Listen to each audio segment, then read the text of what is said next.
No se te escucha, ¿estás presentando? Hola. Sí, doctora, disculpe, tenía el micrófono apagado. Ya. Eczemas. Teniendo en cuenta lo que es bajo la denominación, se reúne lo que es un grupo de enfermedades, de tanto sea una etiología y patogenia muy diferente, ¿no? Pero lo que va a compartir sus manifestaciones son las clínicas y fundamentales y lo que es la histología a nivel de lesiones. Entonces, hay que tener en cuenta lo que es el término eczemas, que se va a hacer referencia a lo que es una afección inflamatoria de la piel, que se va a hacer muy característica por lo que es el sarpullido, la picazón y la sequedad eh, excesiva. Dependiendo de eso, también vamos a tener ciertas lesiones visibles, ¿no? En este caso vamos a tener lo que son las lesiones elementales, que van a ser el eritema, la inflamación, las vesículas, ciertas exudaciones, lo que son costras y lo que es la liquenificación. Esto va a ir dependiendo de la fase evolutiva en la que se encuentre, ¿no? Se va a dividir en lo que es fase aguda, subaguda o crónica. Dependiendo de ello, es también qué lesión va a ser más característica en cada uno de ellos. Para tener claro una breve referencia a lo que es a nivel histopatológico, lo más característico va a ser la esponjiosis, que va a ser el edema en lo que son entre las células de cada epidermis. Bueno, para hacer relación a eso también, se utiliza mucho lo que es el término dermatitis, ¿no? Como un posible, bueno, como un sinónimo de lo que es este eczema, pero lo que vendría a ser dermatitis va a ser un concepto totalmente, bueno, un poco más amplio que es en relación a los eczemas y que va a hacer referencia a lo que son ciertos procesos inflamatorios de la piel que no necesariamente van a tener relación. En este caso vamos a tener, y los vamos a mencionar, lo que es la dermatitis de contacto, dermatitis atópica. Bueno, eso sería para dar una visión general. Siguiente, por favor.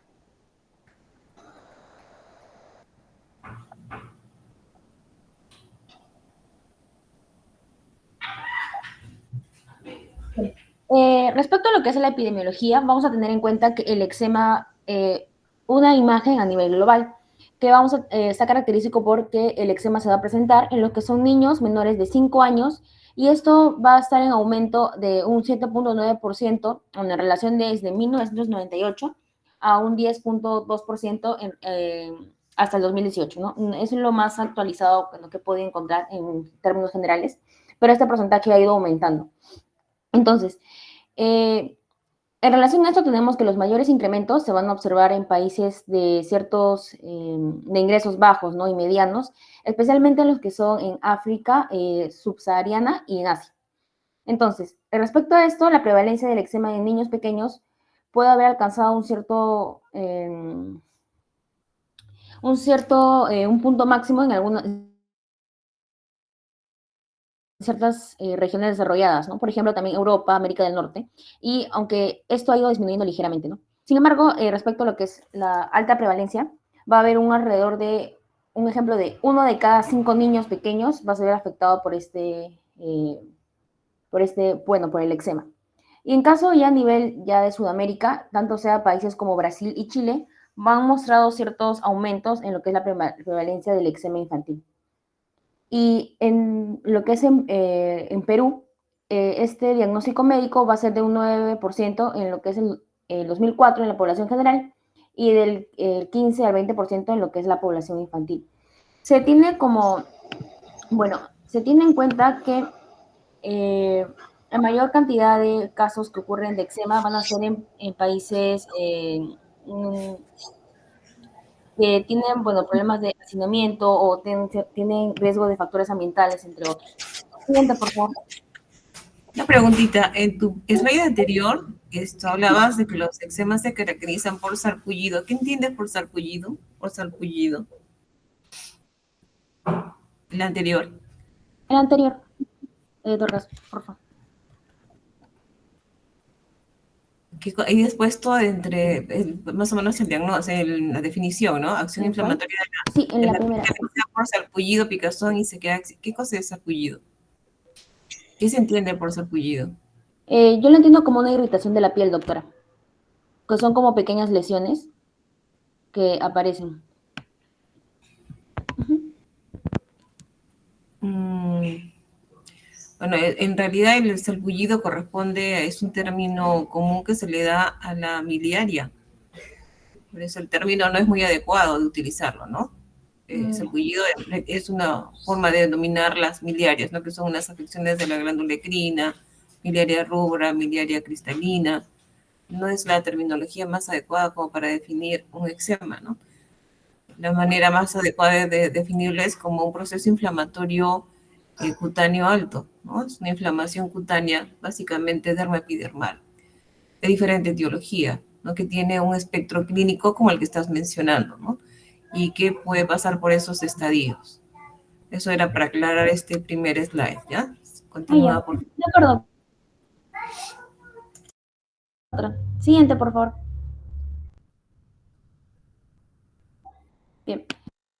Bueno, este es un artículo relacionado, esto se hizo una revisión en lo que es un hospital de Pamplona, bueno, en España, del 2000, tengo entendido del 2022. Bueno, es relacionado a lo que son eczema diseminado. Bueno, presentación de artículos van a ser relacionados con pacientes con eczema diseminado y, bueno, en total de pacientes valorados en lo que es la unidad de contacto. Entonces, como pueden observar en la imagen, ha sido evaluado un alrededor de 137 pacientes eh, que fueron diagnosticados de eczema diseminado, bueno, casi un 6.2% de los 2.210 valorados en lo que es en consulta. Y una edad media de pacientes con este eczema diseminado son de 49 años, con mayor predominancia de un 51, bueno, casi un 52%, bueno, 51.1% de mujeres. Y en relación a esto, el diagnóstico más frecuente de estos pacientes van a ser que la dermatitis alérgica de contacto, ¿no? Siendo más frecuente incluso que el eczema diseminado con el resto de pacientes. En relación a pacientes que han sido diagnosticados con este eczema diseminado, también van a tener con relación a otra enfermedad, pero con menor frecuencia, como la dermatitis irritativa de contacto, la psoriasis, la dermatitis seborreica, que el resto de pacientes, ¿no? Un 20.4% de pacientes con este eczema diseminado va a tener como un antecedente de dermatitis atópica previa frente a un 13.5% de otras afecciones, ¿no? Por último, tenemos que un 43.8% de estos pacientes van a presentar una clínica de eczema subagudo, ¿no? De relación, clasificándolos, ¿no? De un poco de moderado a severo, con un aproximado de duración de 5 meses. Bueno, y por último, se determina en ese artículo que casi un 38.2% con que pacientes que presentan un eczema diseminado de causa alérgica van a estar más sensibilizados de forma relevante a lo que son las isotiazolinonas y, bueno, hay ciertos medicamentos tópicos.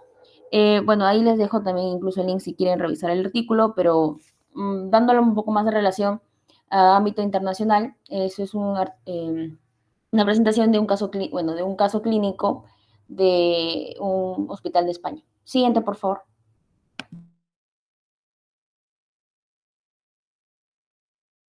Sí, bueno, buenas noches, doctora, buenas noches, compañeros. Voy a continuar con lo que es cuadro clínico y, bueno, comenzando con lo que es la definición del eczema. Bueno, el eczema va a ser un síndrome con lo que es una definición anatomoclínica que va a ser precisa, ¿no? Usualmente desde el punto de vista clínico se va a tratar de una dermatosis pruriginosa que puede estar acompañada de vesículas, eritema y edema, ¿no? Y cuyos aspectos clínicos en sí van a variar. Y según lo que es histología, la lesión histológica va a ser la esponjiosis, ¿no? Bueno, esta reacción pues, es una reacción cutánea inflamatoria que puede estar causada por ciertos factores endógenos, exógenos o mixtos que más adelante voy a explicar. Entonces vamos a tener lo que son los estadios clínicos del eczema. Va a haber 3 estadios clínicos, como ya había mencionado previamente mi compañera, lo que es el eczema agudo, el eczema subagudo y el eczema crónico.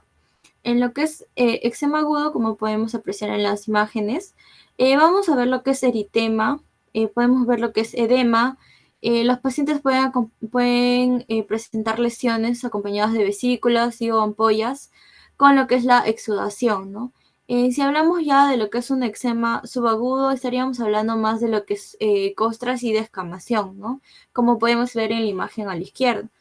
Vamos a ver en la imagen acá en las manos, que puede ver en lo que es borde medio, lo que son costras y descamación en la piel, ¿no? Y también podemos ver lo que es en la parte posterior del muslo, también podemos ver lo que es la descamación con eritema en este paciente, ¿no?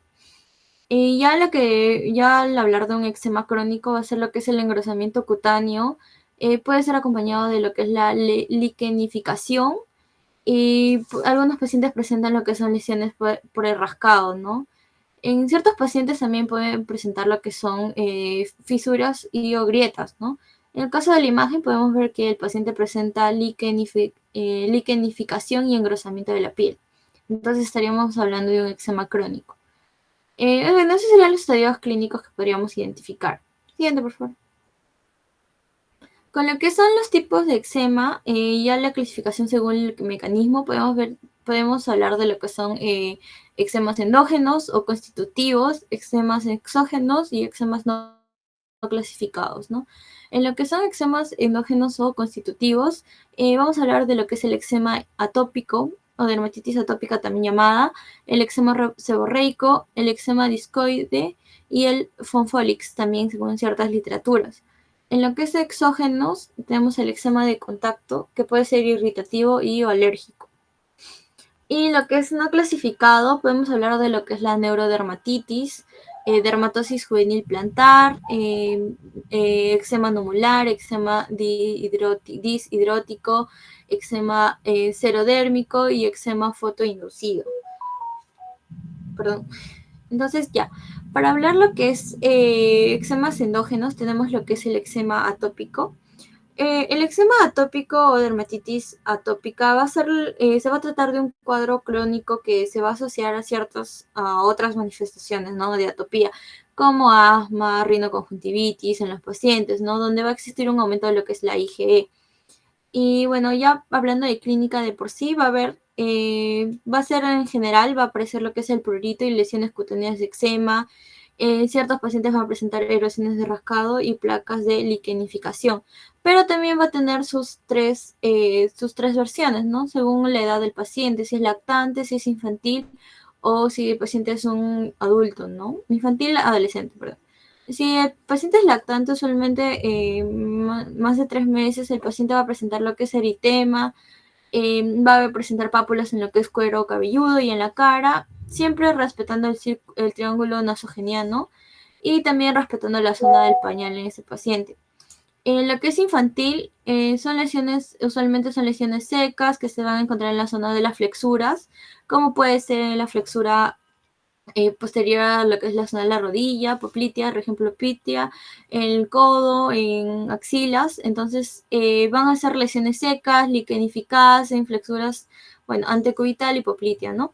En adultos usualmente son lesiones secas, subagudas crónicas en cara, cuello, flexuras y dorsos de la mano.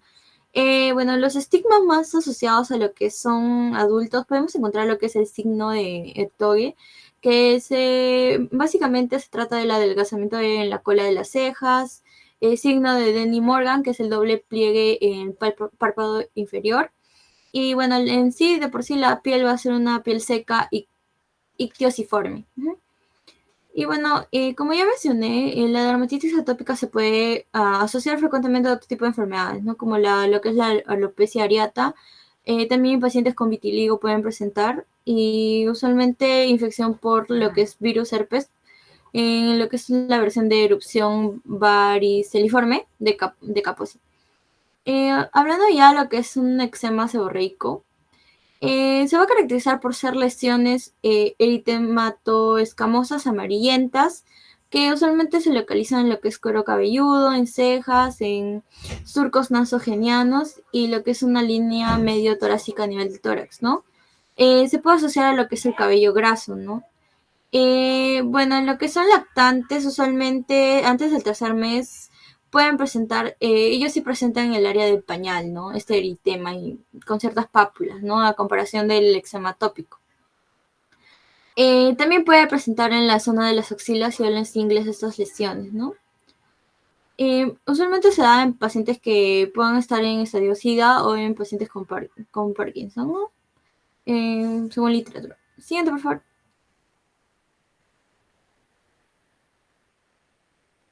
Ya para hablar de lo que es el eczema de contacto, que ya sería lo que es un mecanismo exógeno, tenemos lo que es el contacto alérgico y el contacto irritativo.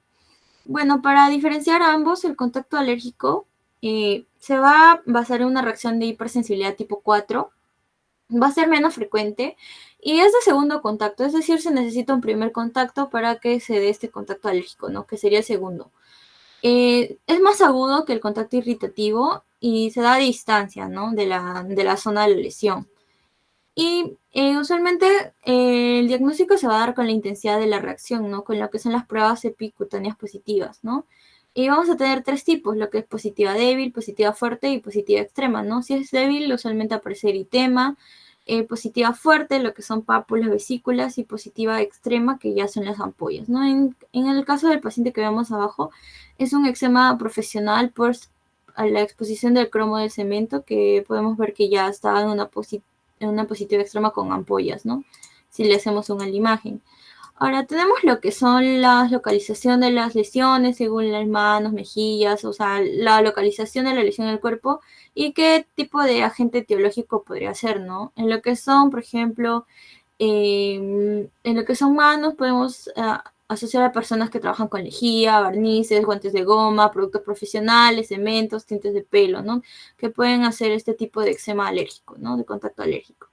Y ya tenemos lo que es el eczema irritativo de contacto, que va a ser más que todo una reacción inflamatoria que no es inmunológico y se da debido a lo que es el contacto con agentes externos, ¿no? Va a afectar a lo que es la zona del contacto, ¿no? Entonces sería el primer contacto. Es más frecuente que el contacto alérgico, sí, y usualmente, como ya mencioné, se da en el lugar del contacto, ¿no? Y usualmente se caracteriza por presentar lo que son pruebas epicutáneas negativas, ¿no? Un ejemplo podría ser lo que es la dermatitis de las manos de ama de casa, producida por cloro de agua y los jabones, ¿no es cierto? En esta paciente tuvo un eczema al guante de goma, ¿no? Después podemos ver la mano eritematosa, con bordes, bueno, no definidos, y que ha tenido un contacto irritativo, ¿no? A lo que son los productos. Antes que ¿Podría? avances, si me permites un ratito, antes que avances, en este punto hay que diferenciar los dos elementos desencadenantes de este tipo de eczema. Uno va a ser el sensibilizante y otro va a ser el producto irritativo, ¿no? ¿Cuál es cuál? ¿En cuál se presenta el sensibilizante? ¿O cuál es en cuál de los dos tipos de dermatitis de contacto de contacto se habla de un sensibilizante? En el contacto alérgico. Así es un concepto que deben tenerlo claro, ¿no? Que el eczema de contacto alérgico es una reacción inmunológica. Por lo tanto, el desencadenante va a ser un sensibilizante, ¿no? Que pueden ser múltiples, ¿no? Ahí has mencionado algunos, a los cuales el paciente va a sensibilizarse en el primer contacto y luego ante un segundo contacto hacer la reacción, ¿no? A diferencia de la forma irritativa que es inmediata, ¿no? Y dependiendo de las características físico-químicas del elemento irritante o agresor en este caso, ¿no? ¿Qué otra característica, qué otra diferencia hay entre uno y otro tipo de eczema?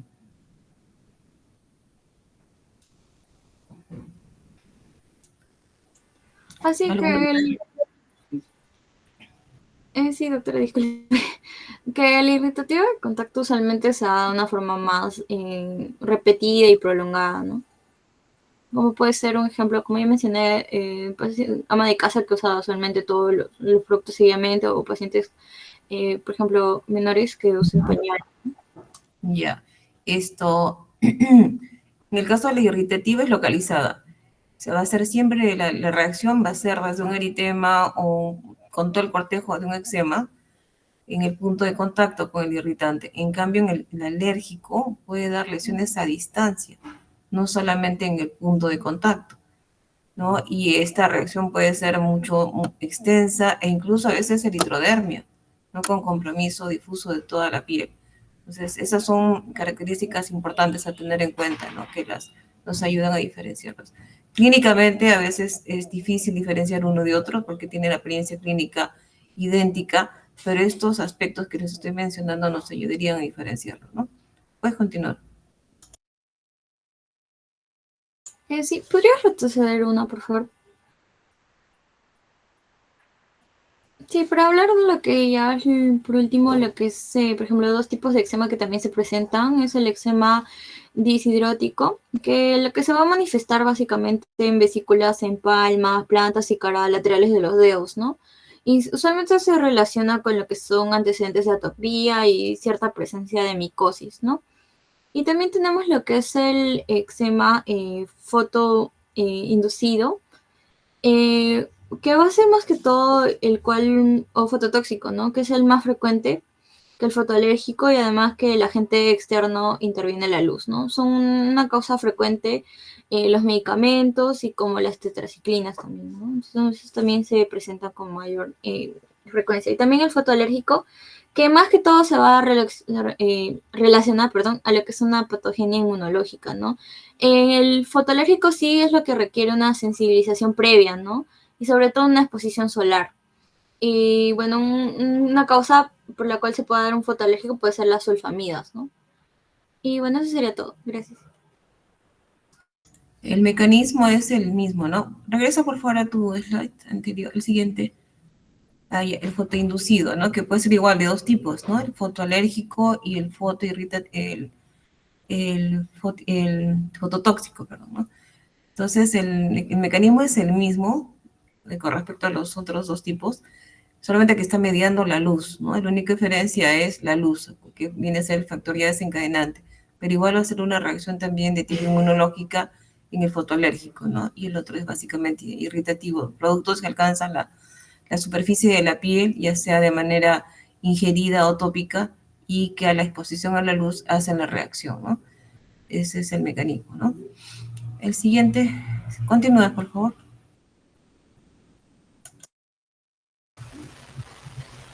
Bueno, en cuanto al tratamiento, primero tenemos la educación terapéutica del paciente y su familia.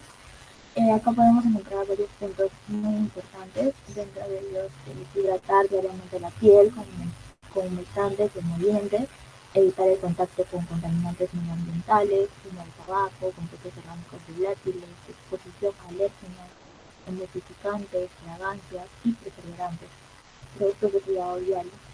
Se debe evitar el uso de ropa muy ajustada y el sobreabrigo, evitar irritantes físicos mecánicos como la lana, químicos, ácidos, lechidas, solventes o biológicos, acá hablamos de microorganismos, y si se cuenta con información suficiente de los alertas. La higiene del baño va a ser muy fundamental. Los pacientes con dermatitis atópica deben bañarse diariamente con agua tibia, no caliente, en baños cortos de 5 a 10 minutos, utilizando jabones sin detergentes o aceites de baño. Y el secado no debe ser intenso.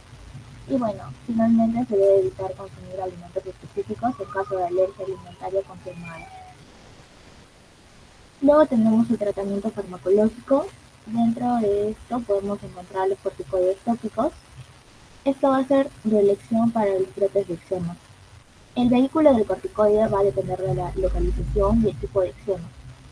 En cuanto a las lesiones exudativas, se va a utilizar crema o emulsión. Y esta última también puede ser indicada si está afectada al cuero cabelludo. Y luego tenemos las lesiones crónicas o liquenificadas. Dentro de esto se van a emplear pomadas y ungüentos. Y bueno, la potencia se va a elegir en función de la localización de las lesiones.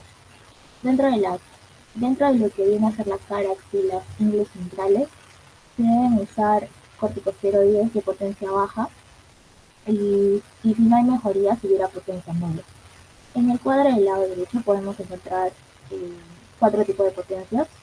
Tenemos la baja, la moderada, alta potencia y superpotente.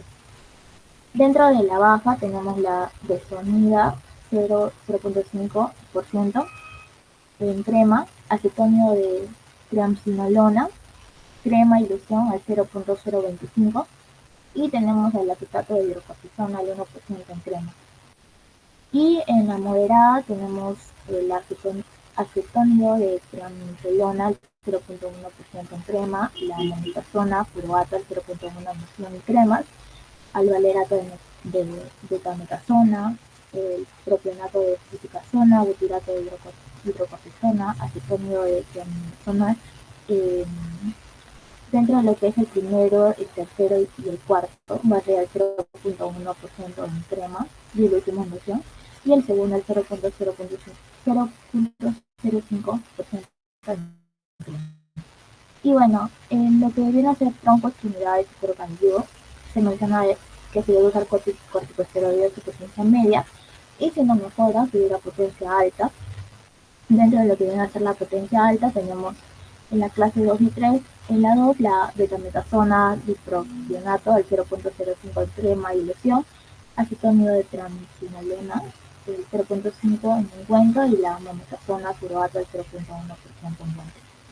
Y en la clase 3 tenemos al dipropionato de betametasona, el 0.05% en crema y el acetónido de triamcinolona, 0.1 en crema y en ungüento y en crema 0.5%. Y superpotente tenemos al propionato de clavitazol, 0.05% en crema, ungüento, loción, spray y shampoo, y la betametasona y propionato al 0.05% en gel y ungüento. La cantidad se va a calcular con la unidad de la punta del dedo, el PTU Finger Tip Unit. Esto va a equivaler al 0.5 gramos y es la cantidad de crema ungüento exprimida de un tubo en una boquilla de 5 milímetros de diámetro, aplicada desde el pliegue distal de la cara palmar de la yema del dedo índice. Bueno, en este cuadro se ve de manera resumida la dosis adecuada que se debe usar de los corticosteroides tópicos en cada zona, ¿no? Luego tenemos los inhibidores de la calcineuridina tópicos. En su única indicación aprobada va a tener la dermatitis atópica para prevenir los brotes en pacientes con elevada frecuencia de los mismos, más o igual de 4 veces al año. No pueden usarse en menores de 2 años ni tampoco en mucosos. Dentro de esto podemos encontrar los tacrolimus, se usa en dermatitis atópica moderada severa, en pomada, y va a existir 2 concentraciones, 0.03% en niños de 2 a 16 años y 0.1% en mayores de 16 años. Y el pimestrolimus, que se usa en la dermatitis atópica leve moderada, en crema, y solo existe una concentración al 1%. Luego tenemos la fototerapia en bandas anchas, que esta va a ser la modalidad más apropiada. Se va a administrar generalmente en el consultorio 2 o 3 veces por semana. Los corticosteroides tópicos se suelen continuar.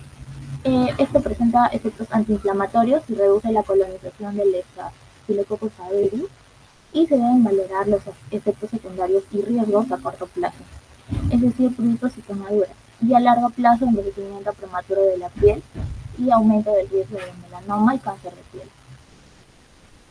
Luego tenemos tratamientos sistémicos. Dentro de estos tenemos a los corticosteroides sistémicos, que se va a poder utilizar un tratamiento breve con corticosteroides sistémicos. Dentro de esto, la prednisona de 40 a 60 miligramos por día durante 3 o 4 días. Luego se va reduciendo luego a 20-30 miligramos por día durante 3 o 4 días. Y después de esto se reduce a 10 miligramos por día durante 4 días. En adultos o adolescentes con una exacerbación aguda que requieran alivio rápido de los síntomas. Luego tenemos los agentes inmunosupresores no dirigidos. Tenemos a la ciclosporina y al metotrexato.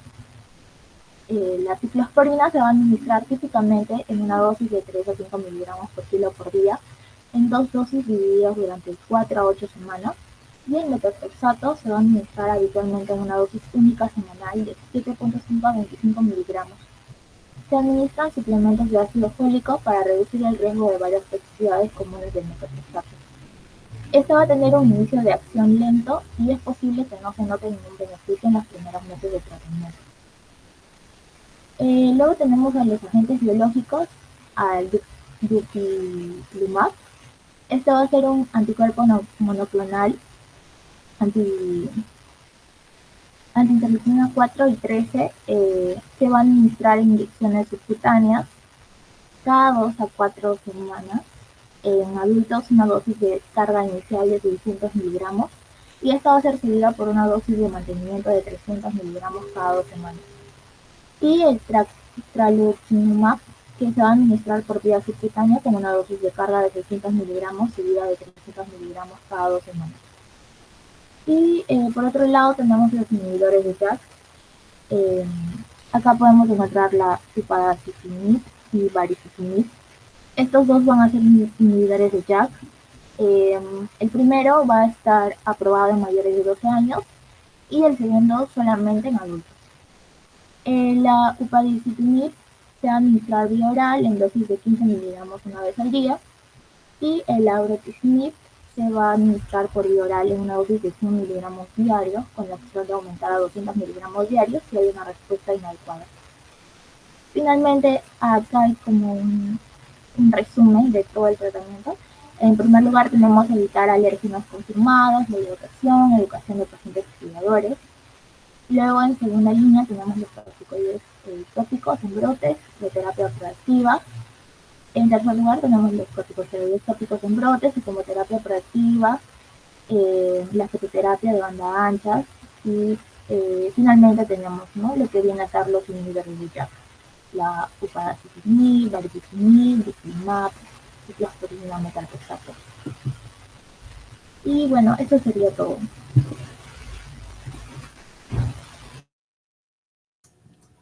¿Con eso han terminado su exposición? ¿O falta alguien? ¿Quién es la delegada del grupo? Sí, doctora, ya terminamos. Y ya, bueno, espero que quede entendido el concepto fundamental de los eczemas, que son un síndrome, como lo han dicho ustedes, ¿no? Un síndrome que tiene esas manifestaciones clínicas y es bastante frecuentes. Son de los problemas dermatológicos que se ven con mucha frecuencia, ¿no? Y dentro de este gran grupo de eczemas, pues tenemos varios tipos, ¿no? La dermatitis atópica, la dermatitis o el eczema seborreico, los de contacto, ¿no? Luego tenemos los de tipo hipostático, las disidróticos, y en fin, ¿no? Son una serie de cuadros o subtipos de eczemas que son peculiares para ciertos grupos también de pacientes, ¿no? De edad, de antecedentes, en el caso de atopía, ¿no?, que es muy frecuente en los dermatitis, entonces el eczema atópico en pacientes justamente atópicos, igual a dermatitis seborreica. Entonces hay que tener en cuenta eso, ¿no? Yo les voy a solamente hacer una presentación corta. A ver si me dejan compartir pantalla. ¿Puedo compartir pantalla? Sí, doctora.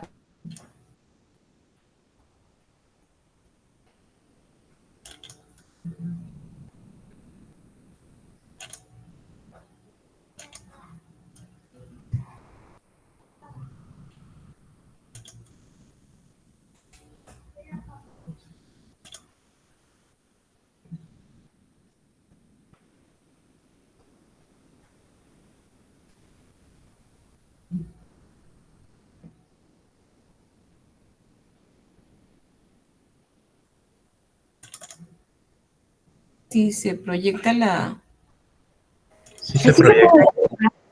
¿Se ve la pantalla? Sí, sí, doctora. ¿Ahí se ve? Sí, también, sí.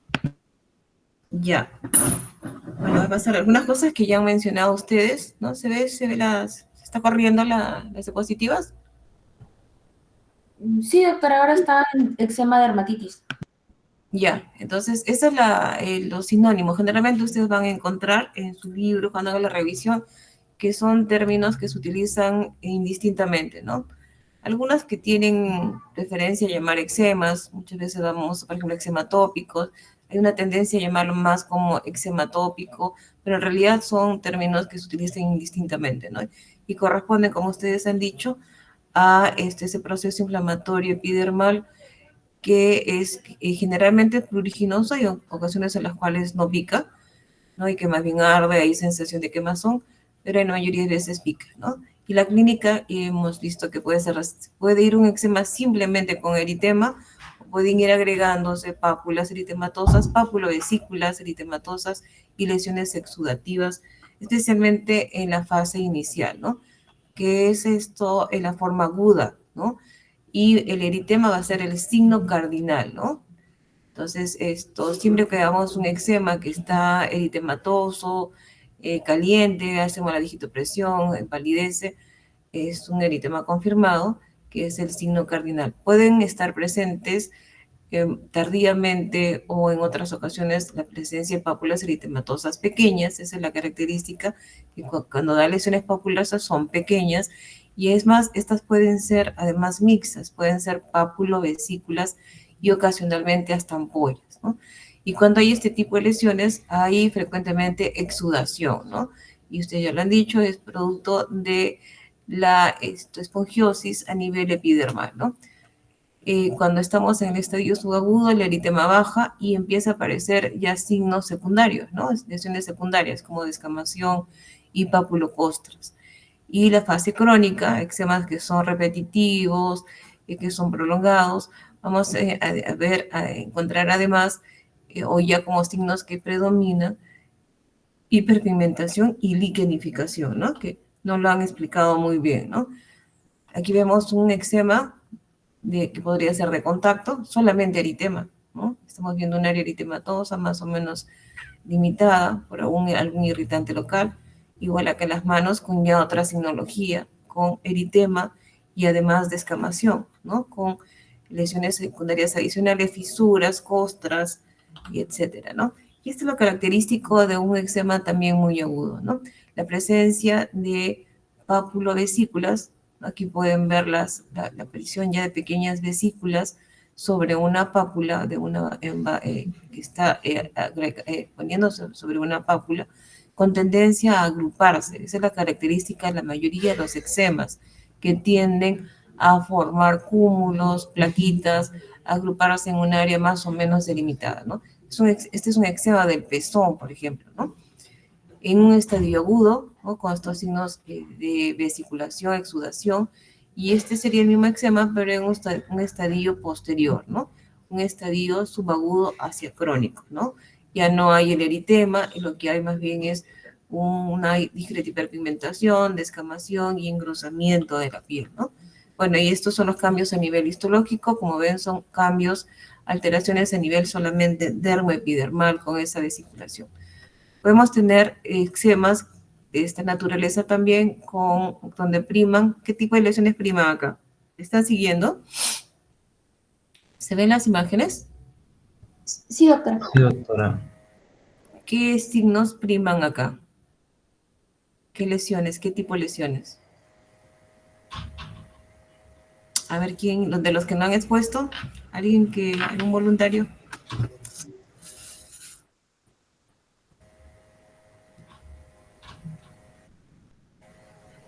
Bueno, doctora, se puede apreciar más que todo, ¿no? Lesiones descamativas, em,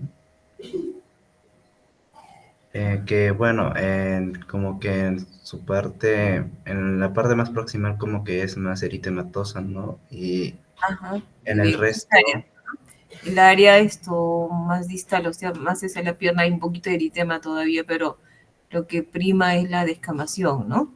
sí, la Y descamación. hay un signo más, que es esto de acá, ¿no? Que es una piel, como la ven, un poco Sí, engrosada, seca. Bueno, y a donde se dibuja la linearidad, ¿no? Esta área, por ejemplo, es donde vamos a ver esta linearidad que se nota muy acentuada. Esto es lo que se llama liquenificación, ¿no? Eso quería recalcarles, ¿no? Que ya viene a ser manifestación de cronicidad, ¿no? Probablemente por la fricción, el rascado, estos son eczemas que pican y que están continuamente induciendo el rascado. Y vemos acá áreas de estas líneas que vendrían a ser, a ver, un compañero que quiera hablar. Estas tipolaciones, ¿cómo se llaman? escoriaciones, ¿no? Son escoriaciones por el rascado, ¿no? Entonces tenemos cambios ya secundarios, hay un poco de hiperpigmentación por áreas, acá hay hiperpigmentación de un eczema crónico, ¿no? Subagudo crónico. Estos son los cambios histológicos y acá se ve de manera más notoria este signo que se llama liquenificación, ¿no? Un área que forma una placa, como ven acá, ¿no? Placas de piel que está ya elevada, engrosada, con esta marcada acentuación de las líneas naturales de la piel, ¿no? Que se hacen en realidad bien muy gruesas, ¿no? En el dorso de las manos, esto vendría a ser, ¿no? Entonces, un eczema ¿de qué tipo? Agudo, subagudo, crónico. Crónico. Crónico, ¿no? Esto ya es un eczema crónico, ¿no? Que podría ser diferentes tipos de eczemas, ¿no? Podría ser un eczema tópico, un eczema por una dermatitis de contacto alérgica. O sea, todos los eczemas comparten mucha similitud clínica, ¿no? Por eso es que es importante situarnos en el tipo de eczema, ¿no? Darle el apellido al proceso, ¿no?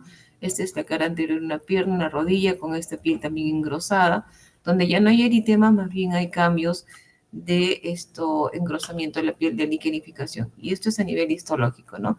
Una epidermis acantósica con este infiltrado, ya no hay tanta vesiculación, esponjiosis, más bien hay engrosamiento de la epidermis, ¿no?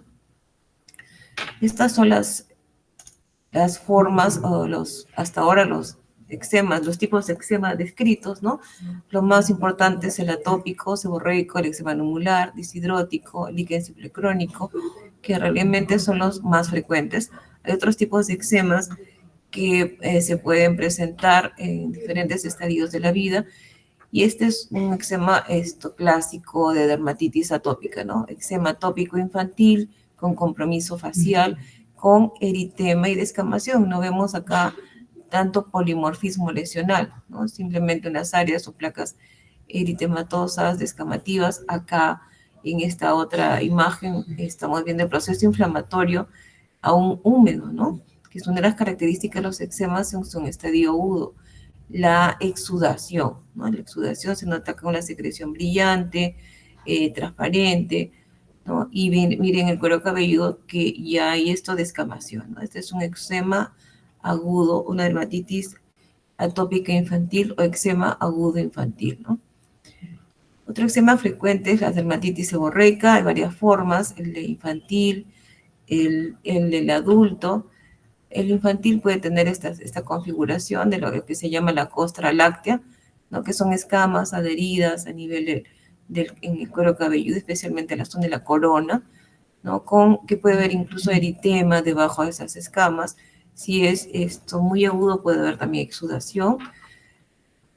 Este es un tipo de eczema de dermatitis seborreica infantil más severo, con compromiso de pliegues, como vemos acá. Aquí hay básicamente eritema, no hay lesiones papulosas.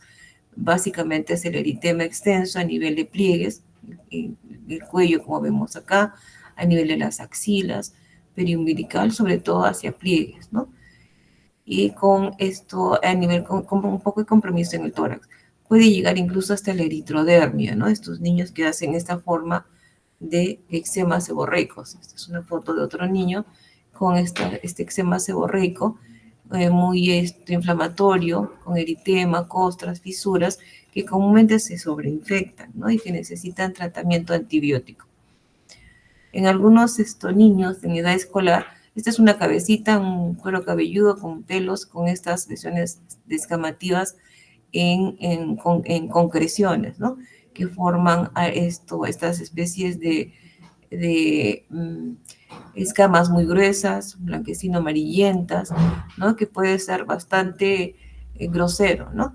Y que ocasionalmente pica, ¿no? Esta se llama pseudotinia amiantácea, que es una forma de dermatitis seborreica en la niñez y que también es muy pruriginoso, ¿no? La forma del adulto es común verla, es muy frecuente verla en consulta y puede tener manifestaciones muy sutiles como manifestaciones muy severas. Acá vemos el eritema que se presenta en la región, generalmente compromete la cabeza, cuero cabelludo, regiones retroauriculares, ¿no? El pliegue infraauricular, las regiones ciliares, como estamos viendo acá. Esta es una paciente morena con este eczema seborreico, las lesiones ciliares y el surco nasogeniano. Acá vemos esto otro tipo en otro paciente con una escama untuosa, grasienta, ¿no? Una forma de dermatitis seborreica más grasienta, ¿no? Con compromiso a nivel de las regiones ciliares, ¿no? Acá vemos siempre la zona de las cejas, es un área frecuentemente comprometida, muchas veces también los párpados, ¿no? Ocasionalmente pica, y podemos tener también compromiso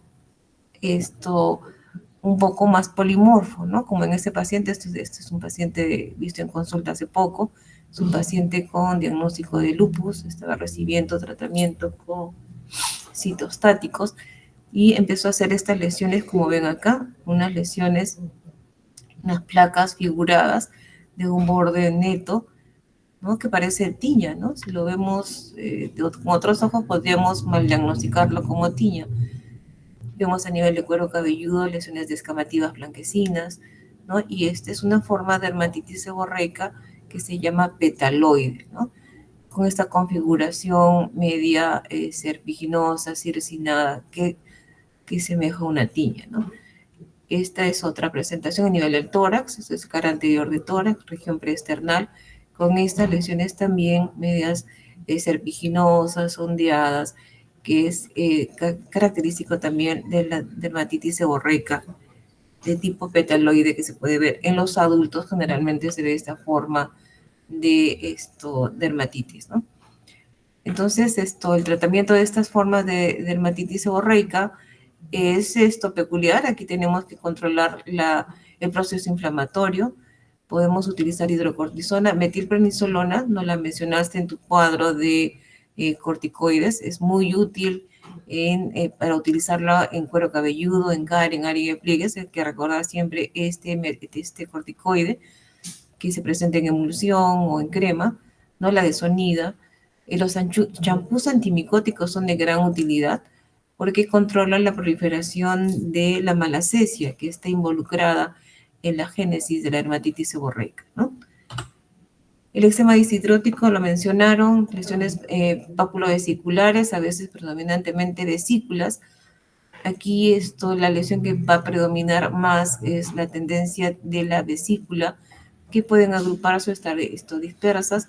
Suele presentarse sobre todo en cambios estacionales y muchas veces en relación a tiñas de los pies, ya sean tiñas pediscrónicas u onicomicosis, ¿no? Son lesiones muy pruriginosas, aparecen en los bordes de los dedos de las manos o en la región tenar, ¿no? Y pueden ser recidivantes, ¿no?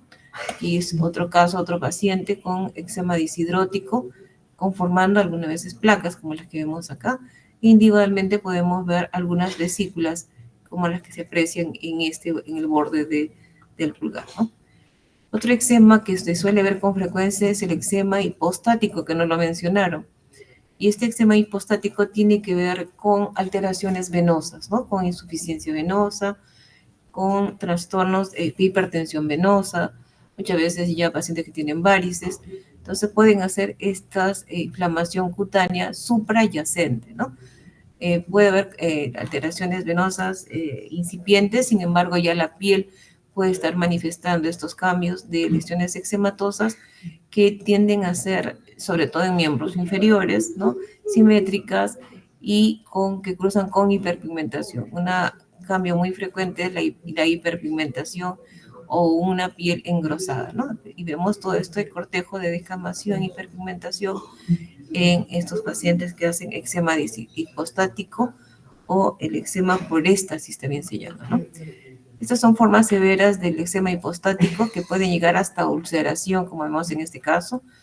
El resto de la pierna también afectada por la inflamación, y pueden hacer lesiones a distancia, como en este caso que se llama lesiones de autoeczematización, ¿no? Otro tipo de eczema es el eczema carósico del pezón.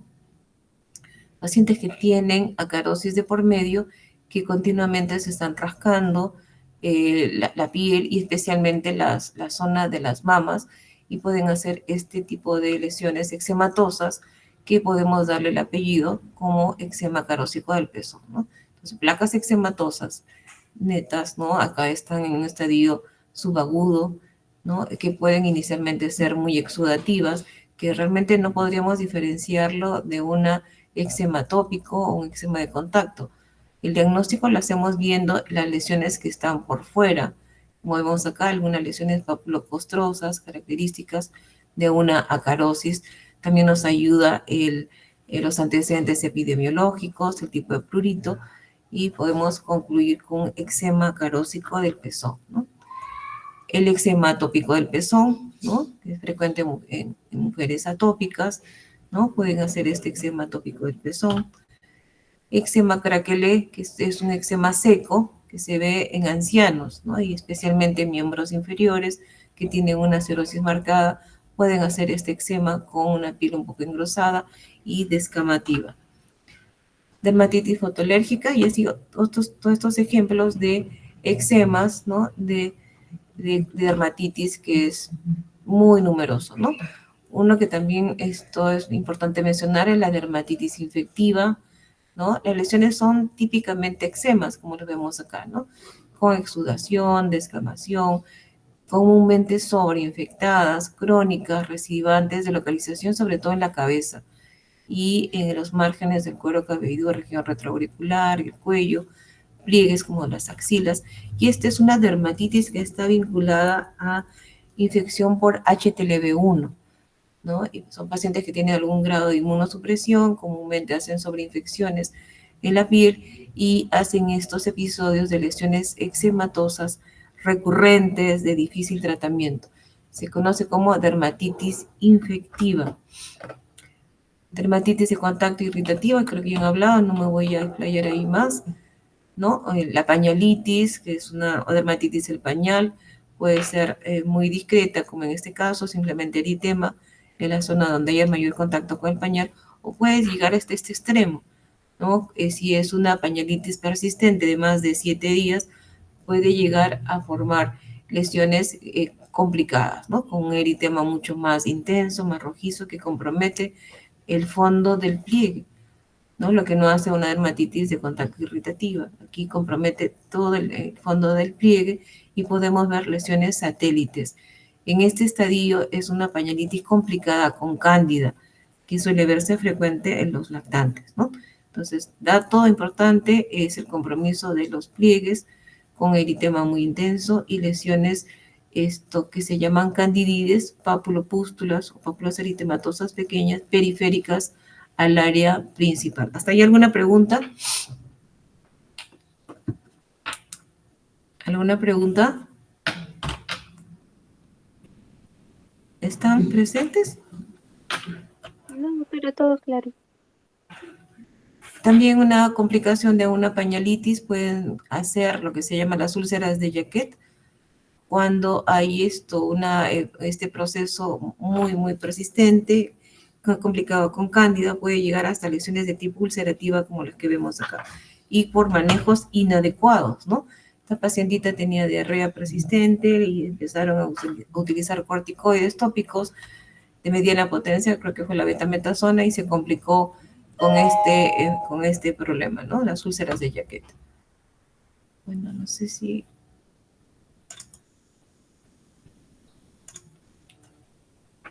Y este es un paciente que le hemos visto hace poco. Miren la severidad a la cual pueden llegar los eczemas.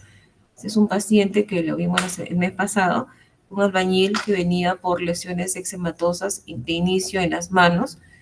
Y miren cómo puede la piel deformarse tanto, ¿no?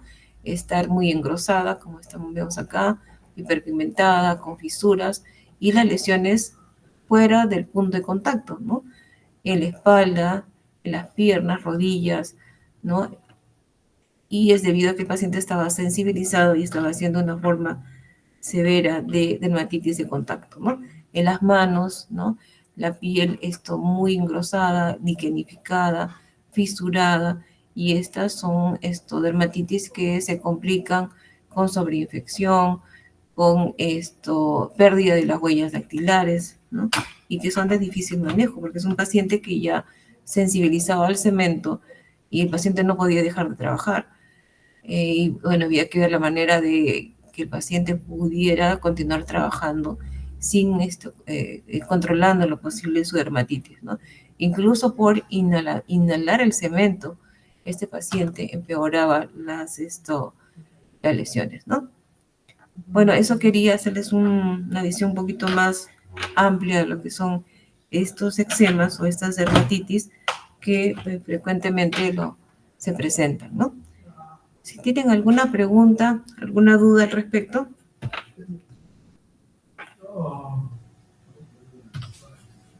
Todo claro, doctor. Muy bien, entonces bueno, damos por terminado el seminario. Yo creo que nos vamos a encontrar con mi teoría el viernes, ¿no? El viernes en la noche. El día viernes en la noche, sí. Perfecto, muy bien, entonces chicos, que descansen y sigan estudiando, tienen mucho que estudiar. Gracias, doctora. Hasta Gracias, luego. doctora. Hasta luego. Sí,